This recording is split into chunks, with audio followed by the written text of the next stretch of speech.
Hi friends, welcome back to Madhigam. நம்மளோட சேனலில் ஒரு 2 டேஸ்க்கான vlog தான் உங்கள் கூட ஷேர் பண்ணிக்க போகிறேன். இது வந்து லாஸ்ட் மந்த் 25ஆம் தேதி எடுத்தது, 27 விநாயகர் சதுர்த்தி. ஸோ 26 வந்து நாங்கள் திருத்தணி போகிற பிளான்னு. 25ஆம் தேதி அன்றைக்கி வந்து மாவு அரைச்சிட்டு அதில் கொஞ்சம் மாவு எப்பயுமே எடுத்து வச்சு அவனுக்கு கொஞ்சம் இனிப்பு கொழுக்கட்டை, அதுக்கப்புறம் உப்பு கொழுக்கட்டை எல்லாமே செஞ்சு கொடுத்துருவேன். அது கொஞ்சம் கையில் பிடிச்சி சாப்பிட்றதுக்கு பழகட்டும் அப்படின்னு சொல்லிட்டு கூடவே அவங்க அப்பாவுக்கு கொஞ்சம் உளுந்த வடை போடுறதுக்கு மாவு எடுத்து வச்சுருந்தேன். இது எப்பயுமே வந்து மாவு அரைக்கும் போது கொஞ்சம் எடுத்து வச்சிடுறது. ஏன்னா தனியாக நம்ம இதுக்காண்டி ஒரு நாள் போட்டு அரைச்சிட்ருக்க முடியாதுன்னு சொல்லிட்டு இப்படி பண்ணிடுறது. ஆக்சுவலாக நான் வந்து இந்த வீடியோக்கு சம்மந்தம் இல்லாமல் சில இது பேசிகிட்டு இருப்பேன். அது என்னென்னா எனக்கு உடம்பு சரியில்லாமல் போனதை பற்றின டீட்டெயில்ஸ் தான் அவங்க கூட ஷேர் பண்ணிக்கிறேன். ஸோ செவ்வாய்க்கிழமைக்கு ட்ரெயினுக்கு லாஸ்ட் வீக் வந்து வியாழக்கிழமைக்கு ட்ரெயின் டிக்கெட் புக் பண்ணியாச்சு. சனிக்கிழமைக்கு எனக்கு உடம்பு சரியில்லை. சரி ஓகே, எப்பயும் போல் நார்மலாக வாமிட் லூஸ் மோஷன் தான், சரி ஏதாவது சாப்பிட்ருப்பான், ஏதாவது சேர்ந்துருக்காதுன்னு நினச்சோம். ஆனால் பார்த்தா பச்சை தண்ணியை தவிர எதுவுமே குடிக்கல. பால் கூட குடிக்க மாட்டேன்ட்டான். பால் டப்பாவை பார்த்தாவே அழுக ஆரம்பிச்சிட்டான். சரி ஸ்நாக்ஸ் எதுவுமே செல்லலை அவனுக்கு. ஒன்லி என்னோடய ஃபீடிங் பால், அதுக்கப்புறம் அப்படி இல்லை அப்படின்னா தண்ணி நிறைய குடித்தா, நிறைய தூங்கினான். இவ்வளோ தான் பண்ணினான். சனி ஞாயிறு திங்கள் 3 நாளுமே. எங்களால் என்ன பண்ணுறதுனே தெரியல. அவனுக்கே தெரியாமல் அவனுக்கு லூஸ் மோஷன் ஆக ஆரம்பிச்சிருச்சு. சரி அப்படின்னு பக்கத்துலலாம் கேட்டால் இது மாதிரி க்ரீன் கலராக போச்சு ஸ்மெல் வரனால, சரி வயிறு ஊதி பார்க்குறது, தட்டி பார்க்குறதுன்னு சொல்லிட்டு போய் பண்ணினோம்.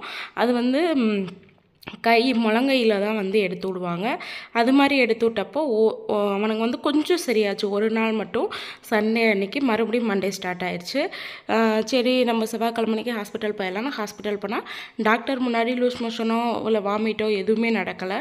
அன்றைக்கி வீட்டுக்கு வந்து நல்லா தூங்கி எழுந்திரிச்சோன்னே பசிக்குது அப்படின்னா அந்தளவுக்கு ஓவர் பசி எடுத்துருச்சு அவனுக்கு. சரின்ட்டு நல்லா சாப்பாடு கொடுத்தேன், சாப்பிட்டான். அன்றைக்கி தான் இட்லி சாம்பார் வச்சுருந்தேன் 1 பாட் குக்கர்லேயே வச்சுட்டு வீடெல்லாம் கொஞ்சம் க்ளீன் பண்ணி வச்சுட்டு போயெல்லாம். ஒரு 2 டேஸ் ஆகும். என்னோடய பிளான் வந்து அங்கே போயிட்டு ஒரு நாள் தங்கிட்டு பீச்சுக்கு போயிட்டு வரலாம் அப்படின்னு, என்னை கூட்டிகிட்டு போகலாம் அப்படின்னு ஒரு பிளான். அதனால் ரிட்டன் டிக்கெட்டும் புக் பண்ணல. என்னோடய அறிவாளித்தனம். சரி அப்படின்னு சொல்லிவிட்டு எல்லாம் க்ளீன் பண்ணிகிட்டு இருந்தேன். அவன் தூங்கட்டும் அப்படின்னு சொல்லிவிட்டு எல்லாம் க்ளீன் பண்ணிவிட்டு கிளம்பலாம் அப்படின்னு சொல்லி பார்த்துட்டு இருந்தேன். இவன் எந்திரிச்சோடனே பசிக்குதுன்னொடனே சரின்ட்டு இட்லியும் சாம்பாரும் கொடுத்தேன். சாப்பிட்டான் நல்லா. சரி ஓகேவா தானே இருக்கா, நம்ம போயிட்டு வந்துடலான்னு சொல்லிட்டு செவ்வாய்க்கிழமைக்கு நைட்டு வந்து கிளம்பி திருச்சியிலேருந்து எக்மோர் வரைக்கும் ட்ரெயின். காலையில் 4:15 ரீச் ஆனோம். அதுக்கப்புறம் ஒரு கொஞ்சம் நேரம் டீ எல்லாம் குடிச்சிட்டு சுற்றிட்டு 5 மணி போல் வந்து மறுபடியும் சென்ட்ரலுக்கு ட்ரெயின் போயிட்டு அங்கேருந்து வந்து திருத்தணிக்கு ட்ரெயின் இருக்குது. நாங்கள் 7 மணிக்கு கரெக்டாக ஏறினா 9:15 வந்து திருத்தணி போய் ரீச் ஆனோம். அங்கே போயிட்டு மொட்டை எடுக்க போகிறதுக்கு ஆட்டோவில், அங்கே திருத்தணி ரயில்வே ஸ்டேஷன்லேருந்து ஆட்டோவில் போயிருந்தோம். ஆட்டோவில் வந்து ஒரு ஆளுக்கு 50 ரூபான்னு சொல்லிட்டு கேட்டிருந்தாங்க. 4 பேர் ஷேர் பண்ணி போகும். 200ல் முடிஞ்சிருச்சு. எங்கள் கூட வந்து வேறு 2 பேர் வந்திருந்தாங்க. இந்த திங்ஸ் எல்லாமே பக்கத்தில் வந்து 20 ரூபா கடை போட்டிருந்தாங்க மண்டபத்தில். அதில் வாங்கியிருந்ததை என்னென்ன பொருள் வாங்கியிருக்கேன்னு அப்படியே வீடியோவில் பார்த்துக்கோங்க. ஸோ நாங்கள் திருத்தணி போயிட்டு அங்கே வந்து கோயிலுக்கு மேலே போகும்போது வந்து ஆவின் பால் கொஞ்சம் வாங்கி கொடுத்தலாம். நாங்கள் அந்த ஆவின் பால் கடையில் வாங்கி கொடுத்தோம். வாங்கி குடித்த உடனே ஸ்டார்ட் பண்ணவே தான் வாமிட் லூஸ் மோஷன் கிட்டத்தட்ட ஒரு 4-5 தடவை மலையிலேருந்து இறங்கிறதுக்குள்ளாரே போயிட்டான். அந்தளவுக்கு தூங்க ஆரம்பித்தான். ட்ரெயினில் ஏற ஆரம்பித்தவன் தான் திருத்தணியிலேருந்து சென்ட்ரல் வர வரைக்கும் தூங்கிக்கிட்டே வந்தான். இங்கே வந்து எதுவும் தக்கலில் டிக்கெட் இருக்குமான்னு பார்த்தா எதுவுமே அவைலபிளாக இல்லை. சரி ஓகேன்ட்டு கீழம்பக்கம் போயிடலாம், போயிட்டு பஸ்ஸில் போயிடலாம், ஸ்லீப்பர் பஸ்ஸில் அப்படின்னு சொல்லிட்டு கீழம்பக்கம் போயிட்டு கீழம்பக்கத்தில் கீழே வந்து டவுன் பஸ் நிற்கிற இடத்துல போயிட்டு ரெஸ்ட் ரூமில் வாஷ் பண்ணிவிட்டு மேலே ஸ்டெப்ஸ் ஏறி போனோம். ஆம்னி பஸ் நிற்கிற இடத்துக்கு. அதுக்குள்ளே மறுபடியும் லூஸ் மோஷன். எங்களால் என்னடா பண்ணுறது, சரி ஓகே அப்படின்னு சொல்லிவிட்டு அங்கே வாஷ் பண்ணிவிட்டு போய் பஸ்ஸில் ஆம்னி பஸ்ஸில் டெம்பரரியாக டிக்கெட் எடுக்கும்போது 1500 பக்கமாக கேட்டாங்க. சரி ஓகே பரவாயில்ல அப்படின்னு சொல்லிவிட்டு, ஏன்னா படுக்க வச்சு தூங்க வச்சுட்டோம் அப்படின்னா எப்படியாச்சும் அட்ஜஸ்ட் பண்ணிடலாம், இல்லைன்னா ஒன்றுமே பண்ண முடியாது அப்படிங்கிற மாதிரி ஆயிடுச்சு.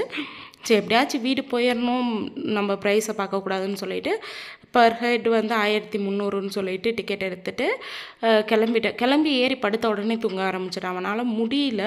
சரி எப்படியாச்சும் அட்ஜஸ்ட் பண்ணி வீட்டுக்கு கூட்டிகிட்டு வந்துடணும்னு சொல்லிட்டு கூட்டிகிட்டு வந்துட்டு இந்த வாட்ச் பார்த்திங்கன்னா ஆன்லைனில் வாங்கியிருந்தேன் மீஷோவில். இதோட ரேட்டு லிங்க்கு கீழே டிஸ்கிரிப்ஷனில் கொடுக்குறேன், மறக்காமல் செக் பண்ணி பாருங்கள்.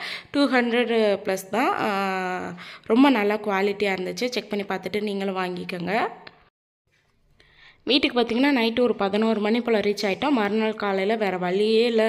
நான் வந்து எந்த வேலை பண்ணக்கூடாதுன்னு நினச்சேனோ அதை பண்ணிட்டேன். வயிறு ஊதுறதுன்னு சொல்லுவாங்க, கிராமத்தில் இருக்கவங்களுக்கெல்லாம் தெரியும். ஸோ வயிறு ஊதுறதுக்கு வந்து ஊதணும் அப்படின்னா குடலில் வந்து ரொம்ப குளியாட்டம் ஆயிரும் அப்படி இப்படிங்கிறாங்க. அதை பற்றி எனக்கு சரியாக தெரியல. ஆனால் வந்து வேறு வழி இல்லை அப்படிங்கும் போது அதை தான் பண்ணி ஆகணும். லாஸ்ட்டு ஸ்டேஜில் அதுக்கு தான் நாங்கள் போனோம். ஏன்னா பிள்ளையால் ரொம்ப முடியல. சரி ஓகே அப்படின்னு சொல்லிட்டு நியராக ஒரு பக்கம் போனோம். அவங்க சும்மா லைட்டாக பண்ணிவிட்டாங்க, சின்ன பிள்ளை அப்படின்னு சொல்லிட்டு. சரியாகவே வரல. அன்னைக்கு ஃபுல்லாக மறுபடியும் ஈவினிங் ஸ்டார்ட் பண்ணிட்டான். அவன் நின்றுட்டு இருப்பான், அவனுக்கு தெரியாமல் லூஸ் மோஷன் ஆயிரும். அவன் கத்த ஆரம்பிச்சிடும், ஐயோ நம்மளுக்கு ஏதோ நடந்துருச்சோ அப்படின்னு அவன் வேற பயப்பட ஆரம்பிச்சிட்டான். சரி ஓகேன்ட்டு மறுநாள் வந்து திருச்சி பக்கத்தில் கொஞ்சம் ஃபேமஸான ஒரு ஊரில் இது மாதிரி வயிறு ஊதுறது இருக்குது. இதை வந்து நான் வந்து சரின்னு சொல்ல மாட்டேன். ஆனால் வேறு வழி இல்லைங்கிற பட்சத்தில் பெரியவங்களை கேட்டுட்டு நீங்கள் பண்ணுறதுனா பண்ணிக்க வேண்டியது தான். ஏன்னா வேறு ஆப்ஷன் கிடையாது. ஏன்னா நாங்கள் வந்து ஒரு 5 டேஸ்க்கு பக்கமாக வந்து வெயிட் பண்ணி பார்த்துட்டு பிள்ளை தண்ணியை தவிர எதுவும் குடிக்கலை. யூடியூப்லேயும் சர்ச் பண்ணால் இது மாதிரி பண்ண சொல்லியிருந்தாங்க. சரி ஓகே வேறு ஆப்ஷன் இல்லை, போய் பண்ணலாம், அதுக்கு மேலே கடவுளோட சித்தம் அப்படின்னு சொல்லிட்டு போயிட்டு அங்கே வயிறு ஊதுறதுக்கு போனால் வயிற்றுக்குள்ளே என்னென்ன வச்சுருக்கான்னு கேட்டுக்கோங்க. சப்போட்டா பழ விதை, அதுக்கப்புறம் இந்த முந்திரி திராட்சையில் வர திராட்சை ஒரு 4, அதுக்கப்புறம் என்னென்னமோ இருந்துச்சுங்க. வயிறு ஊதி எடுத்தா சத்தியமாக சப்போட்டா பழமெல்லாம் நான் கொடுத்ததே கிடையாது. சப்போட்டா பழ விதை, சப்போட்டா பழத்தை நான் பார்த்தே பல வருஷமாச்சு. ஏன்னா அது பிடிக்கிறதில்ல அவங்களுக்குங்கிறதுனால நாங்கள் எங்கள் வீட்டில் வாங்குறதே கிடையாது. சின்ன பிள்ளைங்க ஊந்து போகும்போது நம்மளுக்கே தெரியாமல் வாயில் எடுத்து போட்டுறது மாதிரி தான் இதுவும் போட்டுருது. வேறு வழியே இல்லைங்கிற பட்சத்தில் நாங்கள் அப்படி ஊதி தான் எடுத்தோம். எடுத்துகிட்டு வீட்டுக்கு வந்தால் சாப்பாடு பசி பசி பசி பசின்னு பசி எடுத்துருச்சு. நல்லா சாப்பிட்டார், நல்லா ஆக்டிவ் ஆனார். அதுக்கப்புறம் தான் ஃப்ரீயாச்சு. சரி இதுதான்டா கடைசி ஒர்க் அவுட் ஆகிருக்கு முருகனோட அருளால் அப்படின்னு சொல்லிட்டு சாமிக்கு ஒரு வேண்டுதலை வச்சுட்டு எப்படியாச்சும் என் பிள்ளை சரி பண்ணி கொடுத்துரு அப்படின்னு சொல்லிட்டு. ஆனால் என்ன வயிறு புண்ணாயிரும்னு சொல்லிட்டு கொஞ்ச நாள் பத்திய சாப்பாடு கொடுக்க சொல்லியிருந்தாங்க. ரசம் மட்டும் ஒரு 3-4 டேஸ் கொடுத்தேன். அதுக்கு மேலே அவனுக்கு வந்து ரச சாப்பாடு பிடிக்கல. ஏன்னா வாய் நல்லா காரம் தேட ஆரம்பிச்சிருச்சு. அதனால் கார சாப்பாடு கேட்டுக்கிட்டே இருந்தான். குழம்பு, புளிக்குழம்பு இது மாதிரி கொடுக்க சொன்னான். சரி லைட்டாக அவனுக்கு மட்டும் வீட்டு சாம்பார் தூள் போட்டு வச்சு அது மாதிரி கொடுத்துட்ருந்தேன். சரி இதுதான் எனக்கு வந்து நடந்தது. திருத்தணி விளாக் அதனால தான் கிளியராக எடுக்க முடியல. இதுக்கு போகிறதுக்காக ட்ரெஸ் எல்லாம் புதுசாக எடுத்து சரி போயிட்டு அங்கே ஒரு நாள் பீச்சில் இவனை கூட்டிகிட்டு போய் விளையாட விடணும் அப்படிங்கிற பிளானில் விளையாட்டு ஜாமான்லாம் எடுத்து வச்சு எல்லாம் பேக் பண்ணி போட்டால் ஃபுல் பிளானையும் சொதப்பிட்டான். அதனால் வேறு வழி இல்லாமல் உடனே டிக்கெட் புக் பண்ணி ரிட்டர்ன் வந்தாச்சு. அங்கே மொட்டை எடுக்கிற இடத்துல பர் ஹெட் 100 rupees கேட்டாங்க. ஃப்ரீன்னு தான் போட்டிருக்காங்க. ஆனால் அவங்க கேட்கும் போது நம்ம கொடுக்கலன்னு சொல்ல முடியாது, சாமிக்கு தானே அப்படின்னு சொல்லிட்டு பண்ணிவிட்டு ஃப்ரீ டிக்கெட்லேயே போயிட்டு நாங்கள் கும்பிட்டுட்டு வந்துட்டோம். நாங்கள் போன அன்றைக்கி அந்தளவுக்கு கூட்டம் இல்லை. இவனோட ஃபேஸை வீடியோவில் பார்த்தாவே உங்களுக்கு தெரியும், அவனால் சுத்தமாக முடியல. சரி ஓகே அப்படின்ட்டு அப்படியே கிளம்பி நாங்கள் ரிட்டர்ன் வந்துட்டோம். என்னோட ஒரு பெரிய உடம்பு சரியில்லாமல் போனதுனே இந்த சமயத்தில் தான். அந்த நேரத்துலேயும் முருகன் அருளால் நாங்கள் போயிட்டு வந்துட்டோம்.